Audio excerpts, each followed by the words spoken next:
right, good morning. I was going to wait and give everybody a little bit more time to hop on, but then I wouldn't be teaching you to show up on time. So we are going to go ahead and get started on this meeting. If you're watching this on replay, if you have any questions, you can throw them in that comment section. We usually try to watch and follow up on that, or you can feel free to reach out to me directly.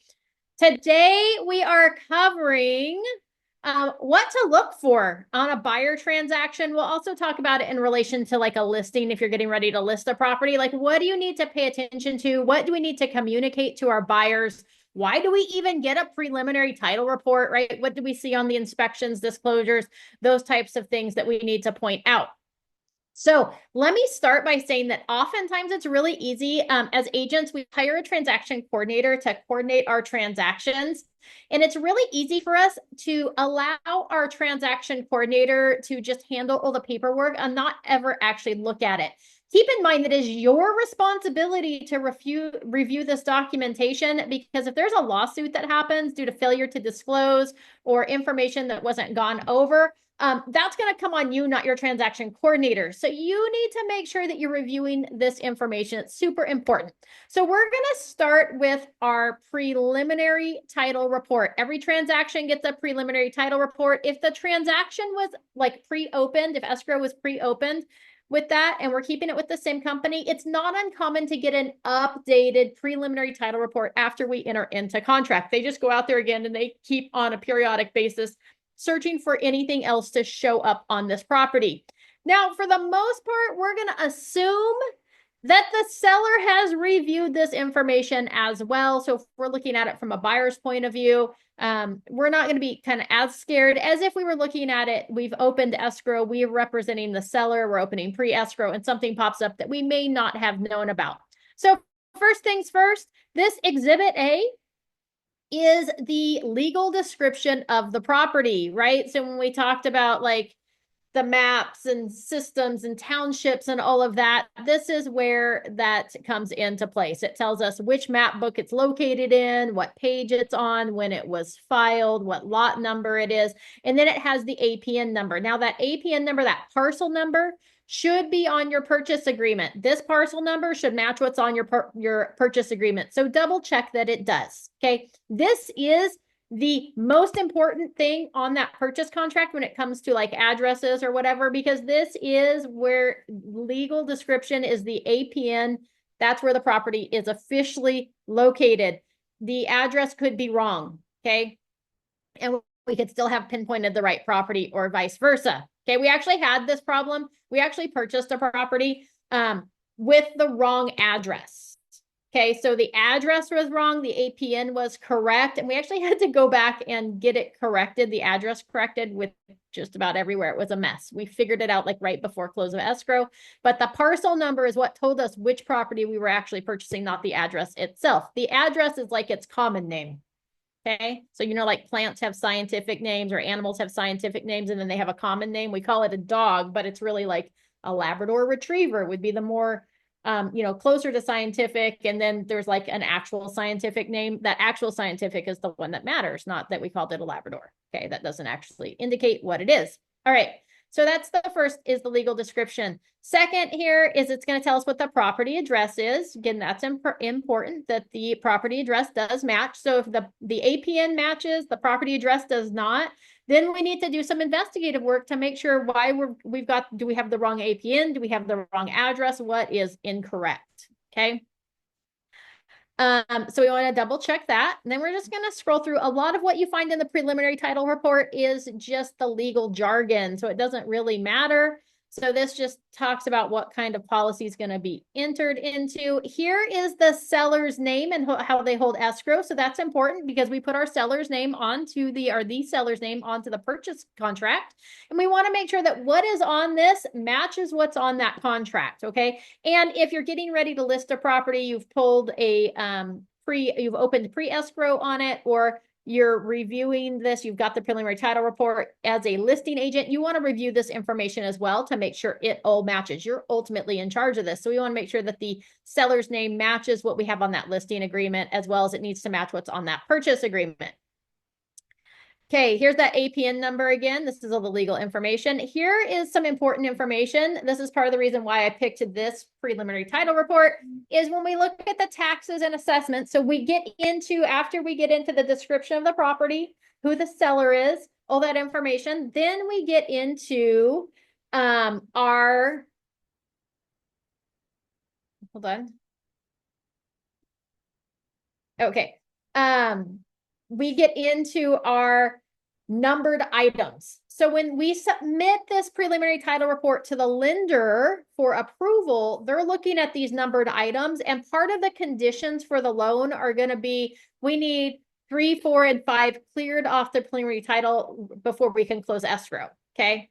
So those are the, like, some of the conditions that come up on a loan. So if we look here at number one's usually taxes and assessments. These are your general property taxes. Notice here it says not marked as paid. Okay, that means that this property is probably delinquent on their property taxes. Okay, it's, as a buyer's agent, it's not something to panic about. Property taxes are always brought current at the close of escrow, as long as we're going through like a regular escrow process, which most of our transactions will and do. So it's not marked paid. So that's something that, you know, sometimes our buyers freak out, or sometimes we freak out and go, oh my gosh, I get this question a lot. So it's pretty normal to get the question of, hey, Amy, the taxes aren't paid current on the property that my buyers are purchasing. How does that work? Nothing to panic about. It'll get paid from the seller's proceeds at the close of escrow. Now, if I get a preliminary title report and the listing agent has not mentioned anything to me previously about taxes being delinquent, this might be something where I mention to them, hey, I'm just making sure that you and your seller were aware that the taxes are delinquent and that we've accounted for that in the close of escrow. And they're gonna be like, yeah, absolutely, right? Sometimes if you're a listing agent and the seller didn't disclose to you if the property taxes were delinquent, then this might be a conversation we have to have with our sellers, because now they were planning to get, you know, $50,000 out of the transaction, and now they're only going to get $45,000 out of the transaction. So it's important to make sure that we bring this up to the attention of our buyers and sellers. Buyers, not so much. If we're on the buyer side, we just want to bring it to the attention of our sellers. And when we send over the preliminary title report, it might be something to say, hey, as you review this, know that the sellers are delinquent on their property taxes, but those will be paid current before the close of escrow. Okay. The next section here is the lien of supplemental property taxes, if any assessed pursuant to provision 75, section 75 of the Revenue and Taxation Code of the state of California. So this is saying, hey, if there's supplemental property taxes and there's a lien against this, then that would be number 2. Okay. Number 3 is delinquent taxes for previous years. Okay. So this is saying that, hey, said property having declared tax defaulted for non-payment of delinquent taxes for 22 through 23 and subsequent delinquencies, saying that, hey, we've got additional delinquent taxes on here. Okay, so we just need to get to the bottom of that. Again, as a buyer's agent, we're really checking with the listing agent to make sure that they're aware of that. And we're just going to reiterate with our buyers that, hey, there's some delinquent taxes on this property. The seller is aware of it. Everything's going to be taken care of prior to the close of escrow or at close of escrow. Okay.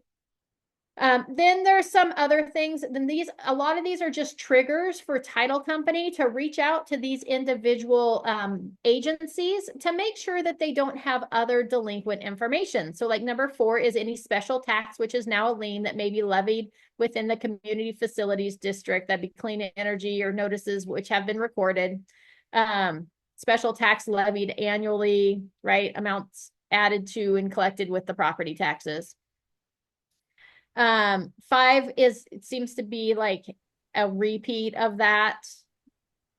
All right. So notice here, we've got 212-1 and then we have 214-1. So those could have been different liens or levies that were voted into effect, one in 2012 and one in 2014. These are usually part of your taxes, but they're just saying, hey, make sure those are collected. Any special tax, which is now a lien. This is the SAFCA consolidated cap, which may have been recorded, right? The current annual amount should be 8978. Again, these should all be part of the property taxes. So they should show up, but it's just making you aware of things that were voted into that are recorded against the property that should be paid as part of the property taxes. We have our assessment for the city library services district, right? So all the special assessments are listed on here. Any assessments and charges of record or not by the city or county of Sacramento, right? So all these things are listed on there. This is also just so you know where you're going to find, like if they had one of those silly utility loans that, like energy efficient upgrades, the PACE, I think it's the PACE that gets recorded against the title of the property and paid as part of the property taxes. Those are a mess. If you ever have clients call you and ask you about PACE financing, tell them to not do it. Okay. Don't do it. It's a disaster. There's my opinion. That's similar to like a HUD home as well, right?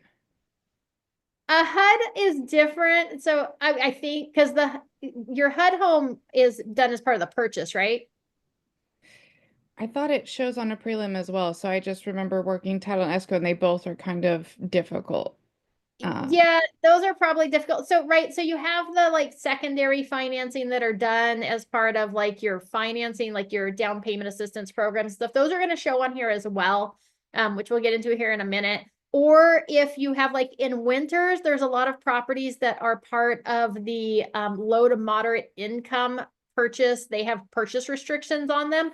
Those are going to show up on your title report as well. So those are things to note. Your PACE financing is actually like used to finance like new HVAC systems, added insulation. Solar financing is where we saw that pop up a lot. And then what it does is it actually records against the property and then it gets paid as part of the property taxes. So it actually shows up on their property tax bill.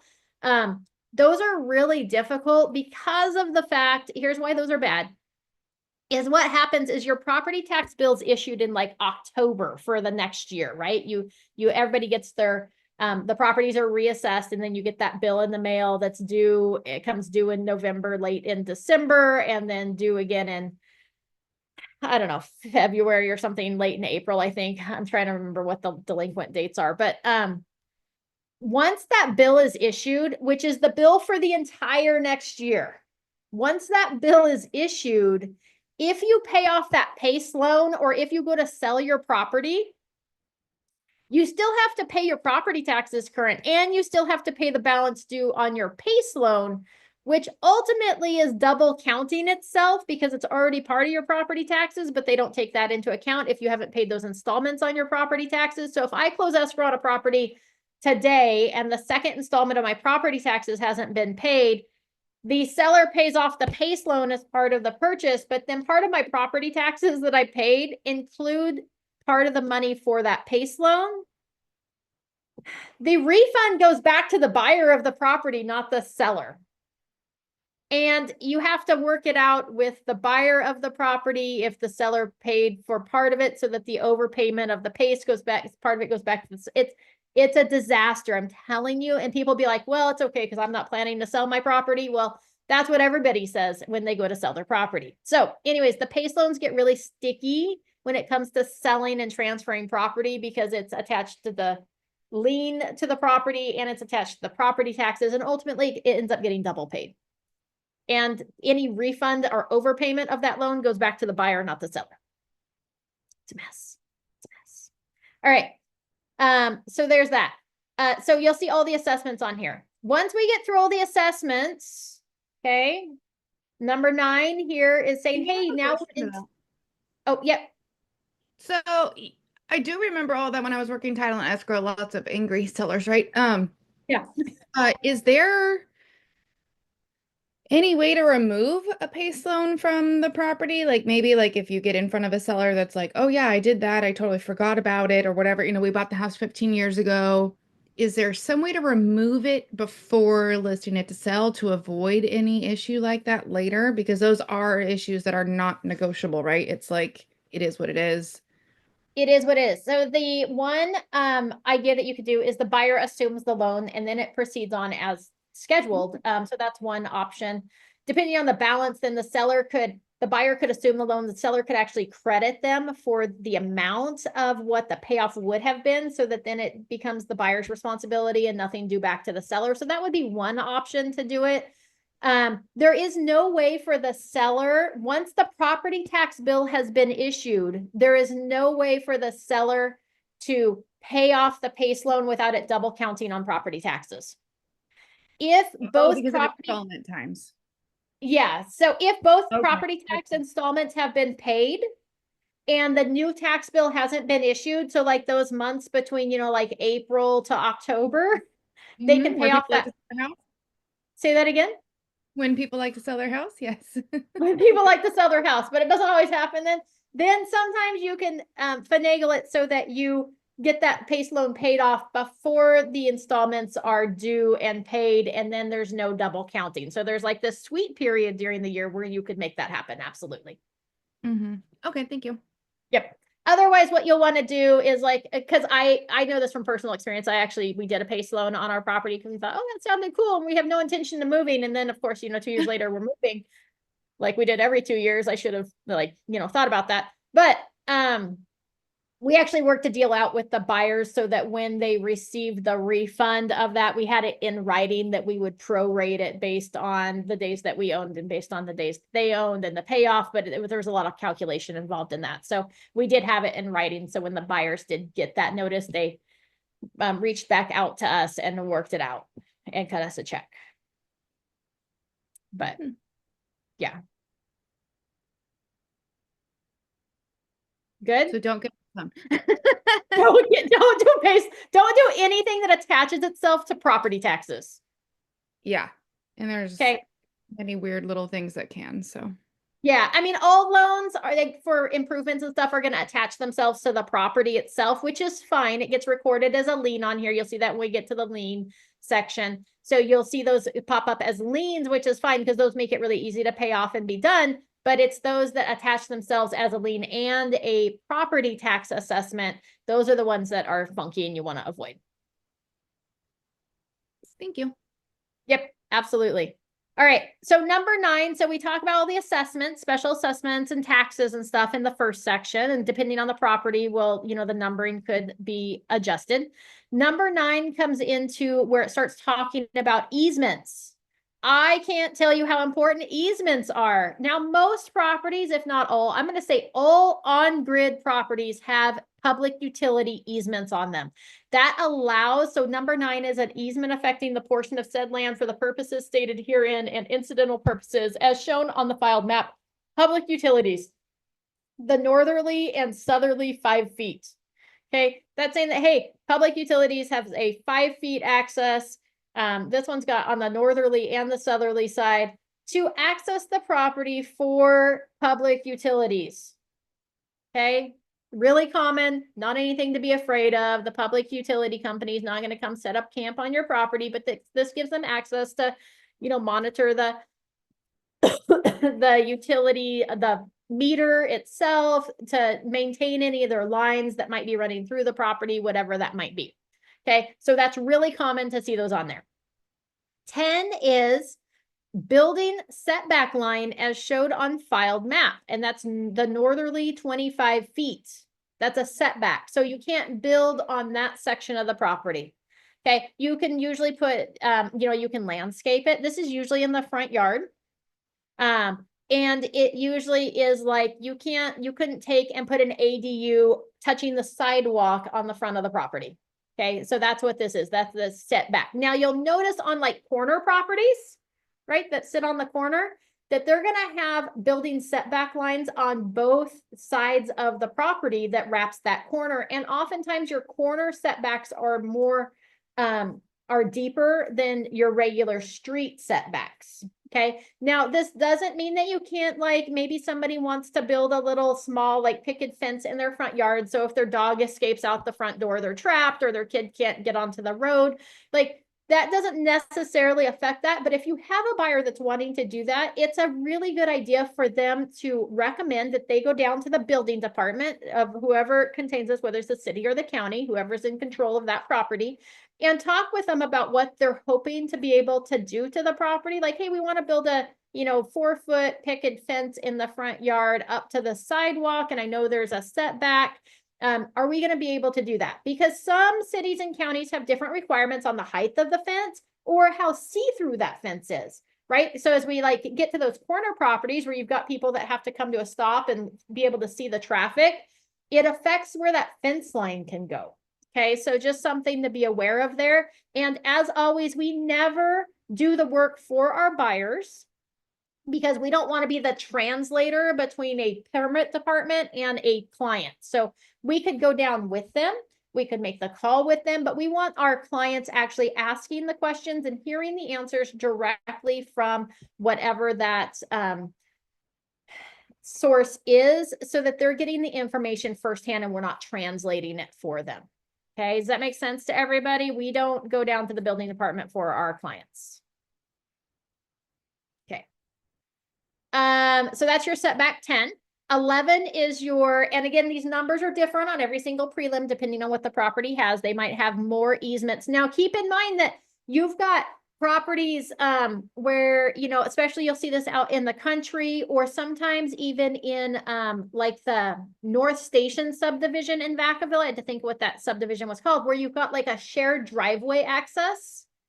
Okay, where do those easements, where do the property lines run? Who owns that? Like where, who has easement across somebody else's property to get to their driveway? That's all going to show up on that easement section. So it'll be different numbers and it'll outline whether they are the dominant or the servient easement owner, right? Whether they have access through somebody else's property or whether they're required to give somebody access. If there's an easement recorded on somebody's property for somebody else, they can't get rid of that. Okay, it stays on the property. That transfers with every single owner. Okay, so just something to keep in mind there. So it's important to make sure that you do review this, especially when we start talking country properties, or like Amanda out by like, Lake Berryessa, some of those properties have easements on them. What was your question? What's the reasoning for not going to the building department as an agent for your client? Yeah, because now we're translating. We're taking what we think the buyer's question was, what we translated the buyer's question to be, and now we're asking it to the building department and getting what the building department is answering, and then we're having to translate that back to our buyers. So we become this middle party that's doing translating for both parties. So it's cool to hold their hand and go with them to the building department to get their questions answered. But we never want to be the one, because if it ever came back, like if they said, oh, well, we wanted to build, a 4-foot fence on the front of our property, so we want to go ask if we're able to do that. And you go in and say, hey, they're wanting to in the front yard build a 4-foot fence.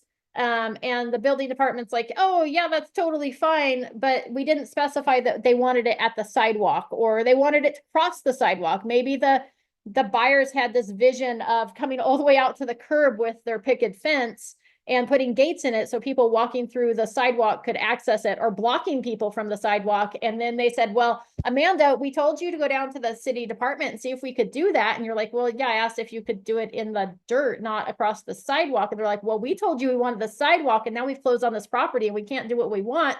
And you're the one that's responsible for us not being able to do that. You told us we could before we closed. Now you're liable for that information because we interpreted what they were thinking differently than what they would have done if they had gone down and asked. Does that make sense?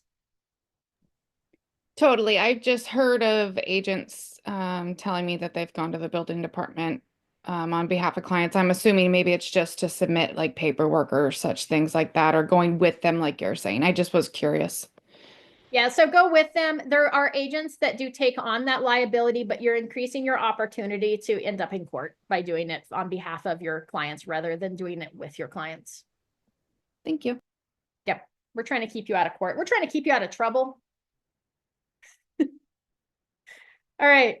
So that's that setback. Number 11 is your covenants, conditions, and restrictions. These are your CC and Rs, covenants, conditions, and restrictions. Now, keep in mind that all covenants, conditions, and restrictions have a caveat in them, especially if the property was old, like these were recorded in 1961, that says things like, if it has any discriminatory information in it, that's considered void. Okay, so right here, by omitting any covenants, conditions, and restrictions, if any, based on age, race, color, religion, sex, right? So we're eliminating any of those because back when some of these properties were built, there were things in there. Your CC&Rs, most in-town properties have CC&Rs. Okay, it's things like you can't paint your house fluorescent pink because we want the neighborhood to, all be corresponding. And like you can't have farm animals in your backyard except for 4-H purposes is usually what's in there. It's like a random thing. So there's like all these restrictions in there. It also, like in the CC&Rs, talks about like you can't allow trash to pile up, and you can't I don't know. It has random things in there. Now, are CC&Rs enforceable becomes the question. Like when you have an HOA, a homeowners association, those rules and regs absolutely enforceable because the HOA has a board of directors. It's generally active, but you'll see those on there. CC&Rs are enforceable by the building department, and sometimes they just don't care. So some of these things are in there, but your buyer should always be aware of that. Now, if we look here on this preliminary title report, number 11 has this blue line that talks about when it was recorded. If we click on that blue line, it's actually a hyperlink that takes us into our CC&Rs. So when I have see how old these were? These were recorded in 1961. Somebody probably had to type these out. Not probably. Somebody typed these out on a typewriter. Okay, keep that in mind. They've been copied multiple times. I like to take these separate from the prelim. There's a hyperlink in that prelim. I like to actually click on it. I instruct my transaction coordinators to click on it. I want it sent over to my buyers in its own file, okay? So that I make sure they've taken time to review the CC&Rs, the restrictions, okay? So this is things like, let's see here, hold on, you guys are blocking my view. Number 3, no residence or dwelling shall be erected or permitted to remain on any lot in said subdivision having a total floor area exclusive of open porches, garage, or other outbuildings of less than 950 square feet for a single family dwelling and 1,200 square feet for a multiple family dwelling or professional building, right? So it's saying, hey, you can't, your house burns to the ground, you can't build back a 500 square foot home. It has to be at least 950 square feet, right? So it's got some restrictions like that in it so that they're all kind of uniform in size. You can't have a lot of less than 60 feet wide at the median, right? So no lot size less than 550 square feet. Right? No fence or hedge exceeding 30 inches in height shall be erected or permitted or allowed to grow nearer any street than the setback line shown on the recorded plat, right? So if our setback line was 25 feet, it's saying that, hey, you can have a fence or a hedge, but it has to be under 30 inches, right? Oh, here's our no animals, livestock, or poultry of any kind shall be raised, bred, or kept on any lot, except that dogs, cats, or other household pets may be kept, provided that they are not kept, bred, or maintained for commercial purposes. So CC&Rs, super important. We always want to make sure that our buyers review this information. And those are always hyperlinked into our preliminary title report. And if they have them, if they don't have them, it won't be on there. Any questions about the CC&Rs? Okay. Hopping back over, I think I'm going to have to hit back to get back to my prelim. All right.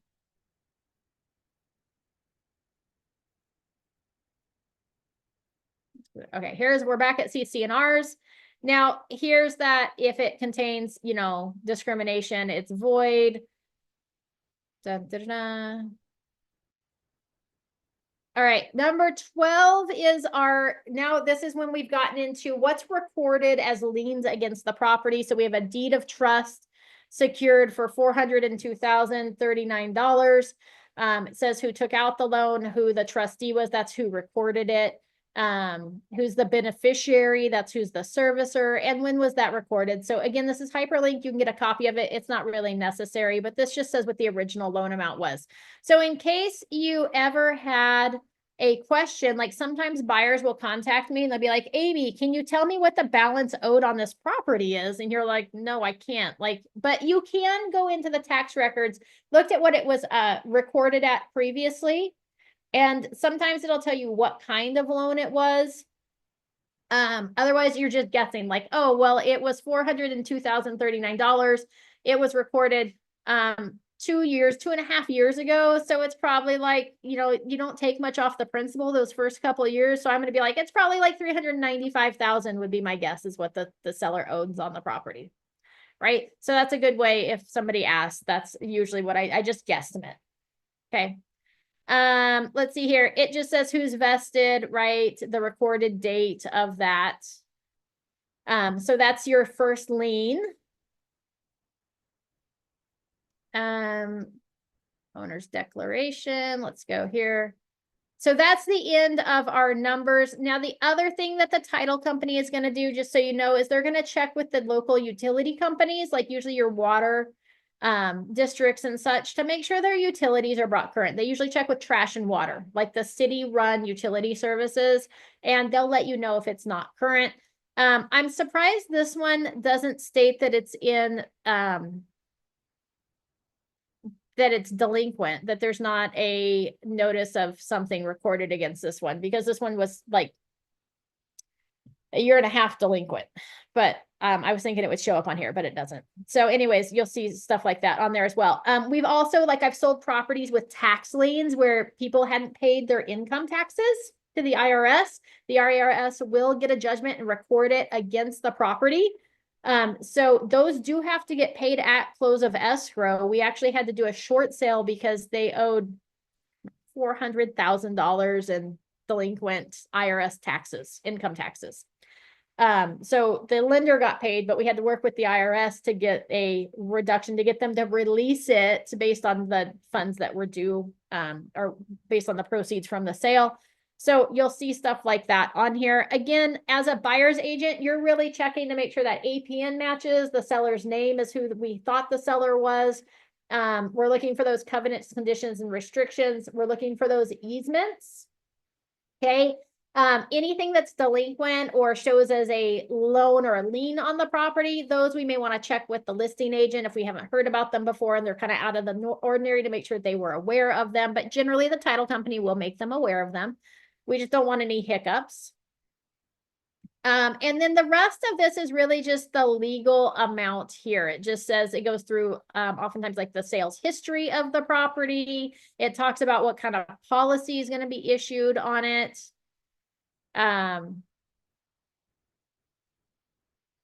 So it just kind of goes through all of that. Here's the legal information for the different types of title insurance that will be issued on the property. Now, keep in mind too, that if somebody asks, well, what if I don't, like, oftentimes the question is like, if I've got a cash buyer, they're like, well, what if I don't go through a title company? What if I just want to purchase the property?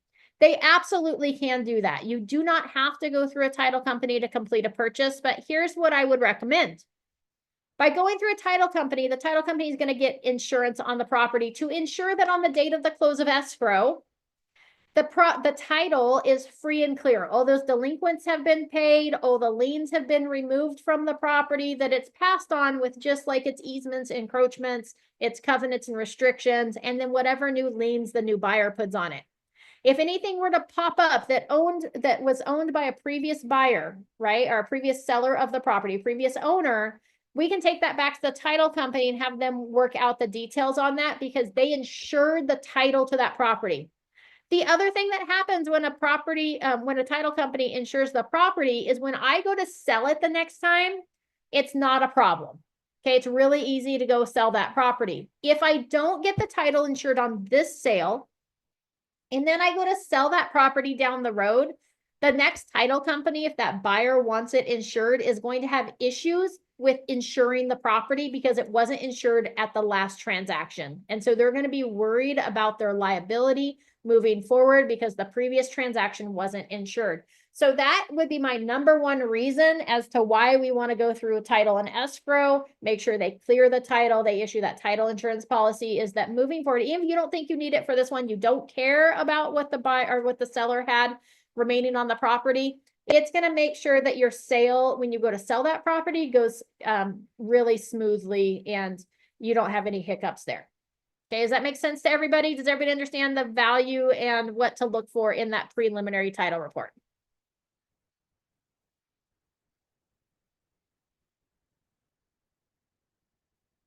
All right. I'm just scrolling to make sure it just talks about what they disclose and privacy policies and personal access. Oh, they usually also, here is that plot map that is included. Now, remember it said it was like lot 12. That would be this one right here. So it's right here next to this 311. That would be lot 12. That actually looks like it. So sometimes plot maps are kind of hard to read and follow. But it is in here. And so that's where you can find it on the map. Some title companies actually will like go ahead and circle or highlight the lots so that they know where it was. So there you go. All right, we're going to move right along. The other things that you get during the transaction is your seller disclosures. I like to make sure I glance through these, as well as I didn't pull up a copy of the agent visual inspection disclosure, but I like to review that as well when we get it. And what I'm looking for here with the seller disclosures is for them to be complete and to count as being delivered, they have to be 100% finished. Okay, every box has to be checked, every explanation has to be filled out if it's required. The information at the top needs to be completed. So is the property address correct? Does it have the right city and state? This is why I like using Glide when I send them out from my sellers, because it ensures that all these get checked appropriately and everything gets answered. We want to make sure that every box is marked yes or no, where it's appropriate. And if there is a yes box marked, we want to make sure there's an explanation for that. Okay, so we're just looking through, like here we have a yes. So we want to make sure there's an explanation. If there was a missing box, we want to make sure if they were supposed to check that or not. Let's see, we've got a bunch of no's. Now see, this box isn't checked, but this is if the previous question was yes, then this box. So it's okay that that one's not checked. If there is a box missing or an explanation missing, we're just going to kick it back to the seller and say to the listing agent and say, hey, we're missing an answer. We're missing a box answer, a question answered on section 11, or missing an explanation on section 11. So we would make sure that we follow up on that. Glide does a really good job of making sure these are thorough. So like here we have another box that wasn't checked because I'm not even looking at the questions. I'm just looking at the answers. And it's saying, hey, are there sprinklers on the property? If yes, are they, vegetation not covered by the sprinklers? Well, there's no sprinklers, so that didn't need to be answered. Same thing here is there a spa heater on the property? The answer was no, so the next one doesn't get answered. So those are okay that they're not checked because they were dependent on a previous question. So we're looking for there. Here, it's not a condominium, so these don't apply. Title, liens, legal claims. So as I'm looking through this, I'm looking for those checked boxes to make sure they're all checked, make sure the information's completed, and I'm looking for the yeses, looking at those explanations, because it might be something that is of interest to my buyer. So I want to make sure I draw their attention to it. Okay. So if they had like, if there was a water related mold issue, there was water intrusion, past, present, right, on this leaks from an appliance, right? And that was marked yes. And they said, oh yeah, we had, our sink backed up and overflowed into the kitchen. There was a huge ordeal. The whole house was flooded. I'd want to bring that to my buyer's attention. Okay. Just make them aware of that. So that's what I'm looking for here. Things that might, like, had a 9-month-old puppy from January to March. Who cares? Unless maybe my buyer's allergic to puppies, then we may want to make them aware of that, or dogs, not puppies, but dogs. Right. But other than that, that's not like a major thing. So I wouldn't like mark that.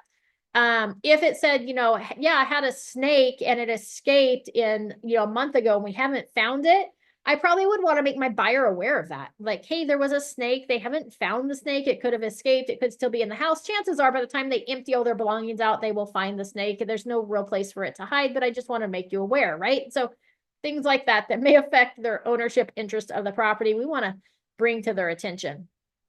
So that's what I'm looking for on like the seller property questionnaire and the transfer disclosure statement. Same thing on the transfer disclosure statement. Now, keep in mind too, that sometimes people don't answer these because they don't know. Like this one's not occupying the property. They may not know what a range is versus an oven versus a, right? So we want to make sure those items are disclosed. We want to double check these items. If they're like exhaust fans, there are none. And you know, I was at the property, there's exhaust fans in the bathrooms. We're not going to change our seller's answers, but we might do an addendum to the transfer disclosure statement that states that the, listing agent noted exhaust fans in both bathrooms and in the kitchen, right? Or listing agent noted 220-volt wiring in the garage for the dryer, right? So if there's information that they don't know, we're not going to tell them they should have known that. They're answering this to the best of their ability. But if we know something's not accurate, we can do it with an addendum and just say the listing agent notes the following with regards to the transfer disclosure statement. Okay, but those are things that I'm looking for here. Does it say it's got central heating? Does it say, how many, what's the gas supply, water supply? So we're looking for anything that we were expecting. Maybe they didn't mark the boxes for central heat and air and we thought there was, right? And it's saying, oh, it's not included. I'm gonna go back to the house and be like, is there an HVAC system? Oh my gosh, there isn't. We actually sold a house that didn't have central air conditioning in Sassoon, and everybody just assumed it did. And we didn't realize until the next summer because they did the purchase in the fall. They didn't need the air conditioner. It was Sassoon. You don't need it very often anyways. They went to turn on the air conditioner in like July and they gave me a call and they're like, Amy, the AC is not coming on. And I'm like, the AC is not coming on. Like, I think it was noted, but let me look. Like, is the unit just, they're like, we haven't used it before. It's just not working. Well, come to find out, there was no AC unit on the property. Okay. So we smoothed it over. We worked it all out, but try to be aware of things like that so you can point it out to your buyers. Here again, we're looking for all completed boxes. Okay, yes or no. If there's yes, there might be further questions and explanations needed. Here, this is often where you see the error made. Okay, are you or the seller aware of any of the following features of the property shared in common with adjoining landowners, such as walls, fences, and driveways, right? This should have been marked yes. It was marked no because the seller didn't know. And same thing here with like CC&Rs and deed restrictions. It says no here. So that might be something, again, we wouldn't want the seller necessarily change their answers, but we might come in with an addendum that says, and I would draw this to my buyer's attention. Hey, just so you know, when you review the transfer disclosure statement on section C, it talks about that there's no features of the property shared with adjoining landowners. That's actually not a correct statement. I just wanted to make you aware that the fences are shared with the adjoining landowners. You have one side, they have the other. Those are considered good neighbor fences. When we go to replace them, we usually ask the neighbor to participate. They're not required to. So you might be stuck with the cost of replacing that all by yourself, or it might be a shared cost, or somebody does the labor, somebody pays for the parts, or we share the cost of replacement, right? So we might go over that with them, as well as it also states on number 12, section C, that there's no CC&Rs, and there actually are covenants, conditions, and restrictions against the property. I've included them here for you to review, right? So we want to look for things that we know aren't accurate and make sure we point those out to our buyers based on our observations. We don't have to be experts, okay? But things that we know aren't accurate, we can point those out. It's really what we're looking for here. Then they sign it, date it, and then you have your visual inspection disclosure. Now, keep in mind here, it asks you, if we're doing these ahead of time for our sellers, just a little side note, I have now been marking that the agent notes the following items, and I write in there, the agent notes no items at this time. By marking that box or notes no items for disclosure, this is also where you could note like about the fence shared or CC&Rs on the property. You could write it in there. If we mark the avid, and then I encourage you guys not to do the avid until you're in contract, because your visual inspection disclosure is the condition of the property at time of acceptance, ultimately. So I usually don't do that until we're in contract, but I usually have these filled out about a week before. If we mark see attached visual inspection disclosure, then we don't attach it. This disclosure is not complete until they receive your visual inspection disclosure. Okay, it's now been incorporated in as part of this TDS form. If we check the box that I note no items for disclosure, or agent notes the following items, agent to do further visual inspection or, whatever. I usually just write, I don't know any items at this time. Then I do my AVID. It doesn't release me from my obligation to do the AVID. It just doesn't tie my visual inspection into the completion of the transfer disclosure statement, which makes this a complete disclosure. So there you go. Anyways, so those are the types of things that you're looking for on the transfer disclosure statement and the seller property questionnaire. Any questions about what we look for in our seller disclosures? Okay, so that's what I'm looking for on any of my seller disclosures: missing information, information not completed, stuff that I would make sure is inaccurate, that I know is inaccurate because I know there's fences shared, or things that I maybe want to point out to my buyers to be aware of, to make sure that they saw and reviewed those. Because, oftentimes we send stuff over to our buyers to review. Oftentimes it goes out in a signature packet rather than like a review packet, and they just open it up and they sign everything without actually looking at it. Okay, we want to make sure our buyers are looking at these documents. That's part of the reason too that I use like a HomeLight listing management file. And I upload all the disclosures, all the documents, all the reports, all the inspections to that file and make sure they have access to it so they can go in there and review that without it being inside of a signing packet. All right, the other thing that we're going to get is a natural hazard zone disclosure report. This is usually provided by our sellers. The state of California requires this as part of the transaction. And this is going to show us all of the information we need to know. This is in a dam inundation area. We can see that because of the coloring, right? And then it's got little check boxes here. Is it in a special flood hazard zone? That's where you would need actual like flood insurance.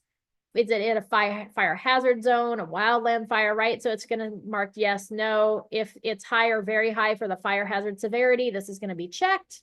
Then you're going to have a different disclosure. Here's our local and supplemental. This says that it's in a seismic and geological hazard zone. Probably because it's not yet released by the state is usually what that is. So it is in a supplemental flood hazard zone, and it is in a supplemental seismic geological hazard zone. Now, when I look through the NHD report, I don't care about the no's. So this is the local and the California were the first pages. Make sure you review who you're choosing for your NHD report. It is actually kind of important because they all look and a little different and have different disclosures. Some don't do the local, some just do the majors. And then we have this question here, like, is it in an area of potential flooding? I'm just looking for the yeses. I don't care about the no's. I just care about the yeses.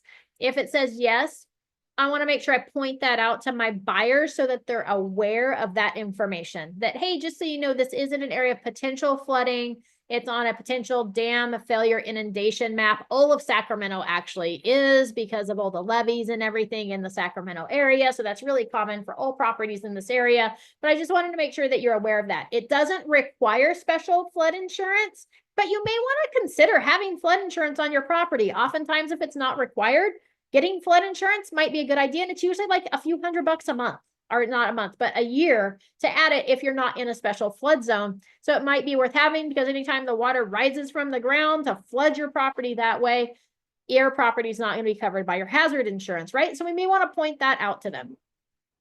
Same thing with here, it was in a seismic hazard zone. Your property is in California. Dun, dun, dun, right? We are an earthquake state. Sometimes there are earthquakes in the state of California. Earthquake damage is not covered by your regular homeowner's insurance. It's a supplemental policy that they add on. If you're not sitting over the top of an earthquake fault zone, it's usually not very expensive to add earthquake hazard insurance to your homeowner's insurance, and it may be something that you want to price out, right? We want our buyers to be informed and educated. This is a great way to do it. So everything else here is no, but we're just looking for those yeses. And then keep in mind that our NHD report, as we go through this, it's going to go into more detail. So if we want more information on what this means, we can find it further down in the report. It's going to go into great detail. The other thing that you're going to have on this NHD report is they're signing that they're agreeing and that they've reviewed things like the Residential Environmental Hazards Guide for Homeowners. the Homeowner's Guide to Earthquake Safety, the Protect Your Family from Lead, and What's Your Home Energy Rating. Okay, all those required booklets that are required by the state of California. I personally like to click on those. They're hyperlinks. I like to open those up and save them as a separate document for my buyers to review. So not only can I say that I sent them and they sign that they received them, but they actually receive the booklet in a form that they know they can look through, because most people don't realize these are hyperlinks. And again, they're getting this usually in a signing packet, and so they don't know to click on those. So anything that's might be pertinent to them, I like to make sure I pull those out as separate documents. So these are no different. Okay, these are also in your CarForms library. They're in the special CarForms library. If you ask me next time we have the CarForms open, I've showed you where to find those before, but when you go into documents and you go to add documents to your file, there's actually a drop down up there. It defaults to the California Forms, the CarForms library, but they have a special hazards library. I don't remember exactly what it's called, where you can find all these booklets as well. All right, here's the other check boxes. Is it in or out? Here's that dam inundation. So this again was like the California, the natural hazard zone disclosure report. And then here's the California residential disclosure report. So this goes maybe into more detail here. Flood zone, it's in a supplemental fire hazard zone, supplemental earthquake fault zone. And if we want to know more about that, we just click on it and it takes us right down to that section. So if we want to know more about the commercial industrial zoning, if we click on it, it pops us right down to that section and goes into more detail on what that means. Okay, so you can let your buyers know that's how this report works. So that's how your NHD report works. Again, I'm looking for those yeses. I'm going to draw the attention to the buyers. And also, this is a good time to educate them about the types of insurance that they can choose. Any questions about this NHD report? What we're looking for there? I don't care about the nose. All right. The other thing that you'll have is the buyer will have inspections and investigations on the property. See if I can get this one to pull back up. Oh, I know what happened here. It was this. This is why. All right. So it popped over into an inspection report. Our job is to not interpret this report for our buyers. Our job is to provide them with the information and the facts. If they have further questions about this, I would say, hey, reach out to the inspector to gain clarity on that. Okay. So we have some of these reports are really nice because they mention all the scary stuff up front. Some interlace it into the whole report. So here's, we've got exterior. Now it's got here, like, is it in need of repair? Let's see what we can find. Oh, here we go. Inspected is IN, not inspected is NI. NP is not present, and RR is, hey, it may need repair or attention, right?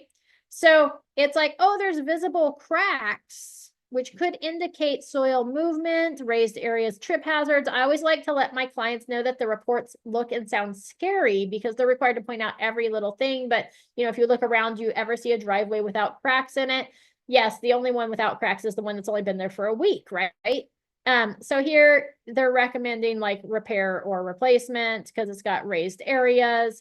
I like to be at the property to go over these with my buyers to just point those things out if they weren't at the inspections to begin with. My ultimate goal is have that buyer at those inspections so they can walk through it with the inspector themselves, because the inspector is usually, if you choose a good one, is really good at saying, oh yeah, there's a crack in this sidewalk here. It's not posing a trip hazard, or this one is posing a trip hazard. That could be, you know, an issue down the line. So you can like get a grinder to grind this down to make it like a little soft lip instead of a hard lip, like a trip hazard, right? So the inspectors are really good at explaining those. It's not my area of expertise. So I want to stay away from trying to downplay issues with the property, because I don't want to downplay something that might be a major issue for my buyer. So, right. So our goal is to provide access for the inspection, to talk to the, to make sure that the buyers had a chance to review it, to ask them if they have any questions, and then to encourage them to reach out to the inspector with those questions.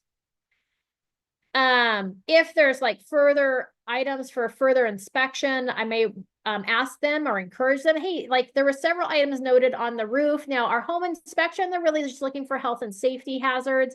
If we had a roof inspector come out, they'd actually give you a quote as to the cost to repair such items and which ones are really, could potentially ruin the water tightness of the roof. Would you like to have a home? I know you didn't want one originally, but would you like to have a roof inspection done now so that you have that idea of the cost? And they'd be like, oh yeah, I didn't realize it was going to be so bad. That's probably a good idea, right? Or if the HVAC system's not working right at time of the home inspection, it may be like, hey, would you like to have a HVAC guy come out to look at the HVAC system specifically? They usually kind of service it. They look over it. They're going to dig into it further than the home inspector did to really see what the issue is and why it's not working appropriately. Right? So we want to ask those questions. Other than that, we just want to make sure they've had time to review this. They got all their questions answered. Now, keep in mind too, that when I meet with my buyers before we even enter into contract on a property, and I do remind them during the inspection period that what we're looking for here isn't like your routine maintenance, right? Stucco's always going to have some small cracks on it. That's just part of routine maintenance, but we're looking for major issues, things that are going to kind of want you to not want to move forward with the property. Those are the types of repairs that we're going to ask the seller to take care of. Okay. So, looking at the property, when we saw it, we didn't see anything major standing out, but all of a sudden now we're running the HVAC system and it's not working. Like, obviously we want to buy a house that has a system that's, will heat and cool your house. So that might be something that we ask the seller to repair prior to the close of escrow, or we could ask for a credit for it, or we could ask them, we could decide we don't want to move forward with the purchase based on that item. So those big ticket items. Right. So, so that's kind of how I take on the reports. I usually don't go necessarily through everything with them. I'm going to have my goal is to have the buyer show up towards the end of the inspection so the inspector can go over the items. Or I'm going to ask the buyer to look through the report and see if they have any questions. And then I'm going to direct them to get those questions answered by the inspector themselves. Okay. And then if they're comfortable with moving forward, or if there's anything they want to ask for the seller to repair. And I'm going to remind them too that per the purchase agreement, the purchase of the home is as is. That's in every single purchase agreement. We can always ask the seller to do repairs, but they don't have any obligation to. And so if the seller chooses not to do the repairs, they'll have options that's why we have the investigation contingency, and they can choose whether they want to move forward or not with the purchase. So I always let them know that, but I do set them up for success, letting them know that what we're looking for here is there's always going to be general little small maintenance items that are going to need to be done to every property, but we're looking for major items, those big ticket items that would make you not want to move forward with the purchase of the property.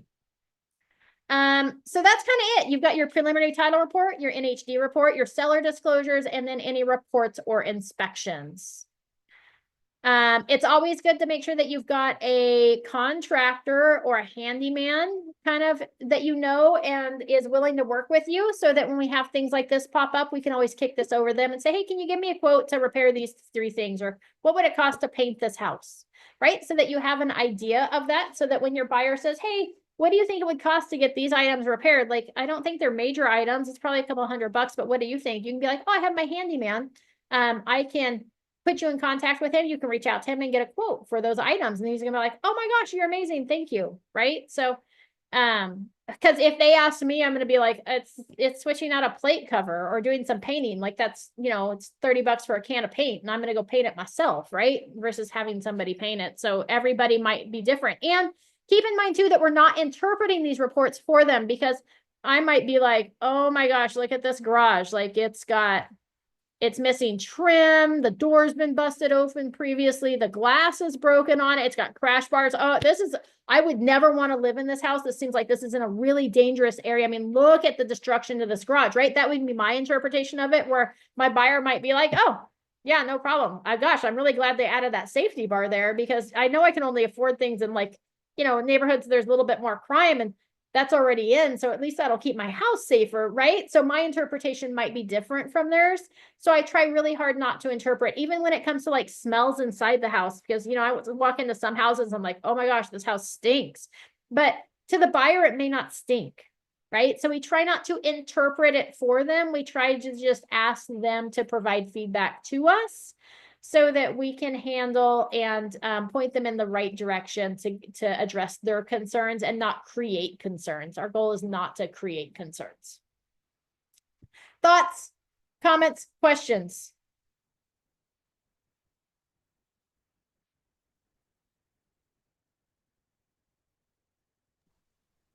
All right. Since Fabulous. I'll Oh, say something. yes.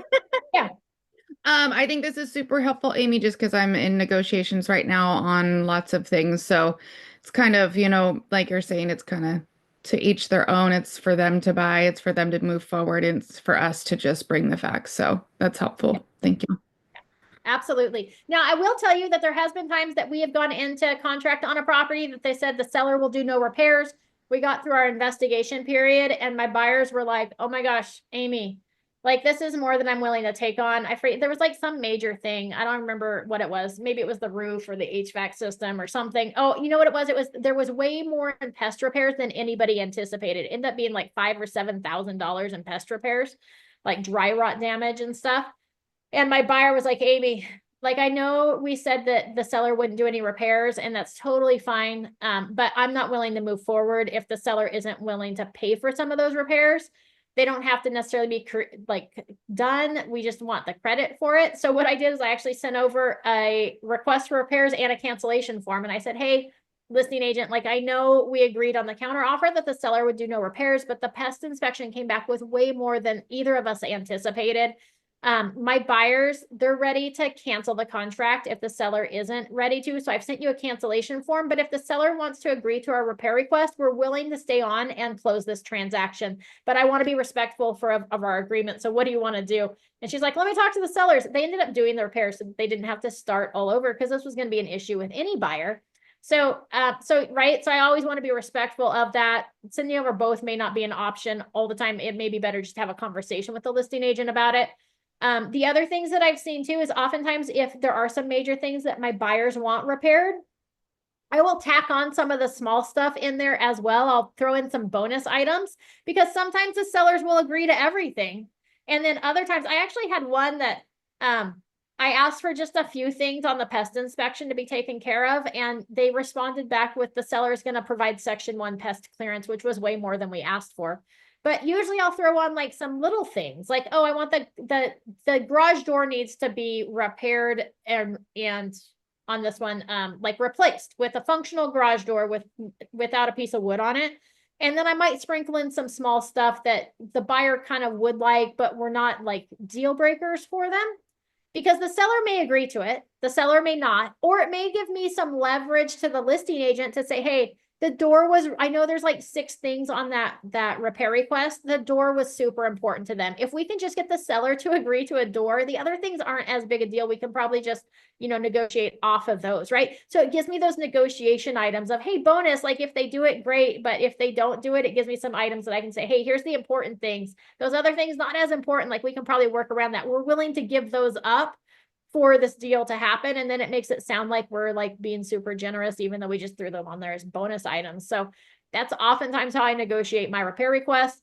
It's amazing how often the seller just agrees to all these little nitpicky things as well as the major items. So that's how I have a like question on that or comment on that. Yeah. Because pretty common, you're getting in front of a lot of sellers that aren't able to have, in the past years, they bought it in just the most recent years and they're not getting equity. They're not getting what they thought they were going to get out of the property. And they're kind of discouraged, as we know, like things aren't selling as of the appreciation as was expected, or, historically, we're just coming to that plateau. I'm just getting in front of a lot of sellers that are like discouraged in that sense. And then their feelings in it is like, well, why can't they just buy it? Well, if they're going to ask for a credit, are they even going to do the work? Yeah. So what I like to do with my sellers, especially if it's tight, is even when it's not, is when I drop that estimated settlement statement for them before we ever even enter into contract, or sometimes, when we receive the offer, I'll draw one up. I like to pad it with a potential repair cost. And depending on the condition of the property, it might be like $1,500. It might be like $3,500. I just kind of guesstimate. So if that padding's in there, and oftentimes, and then when we review it, I go, oh, well, that's just, in case like something breaks during the process or, something stops working during the escrow process or the buyers ask for some repairs. We make sure that it's padded in there so that, and oftentimes they don't even ask about it, but then it allows me when the buyers do ask for repairs, I can say, hey, so the buyers come back, they've asked for these few repairs. And just know that, remember when I gave you that estimated settlement statement that said that you were going to make, $50,000 at the close of escrow or $10,000 at the close of escrow?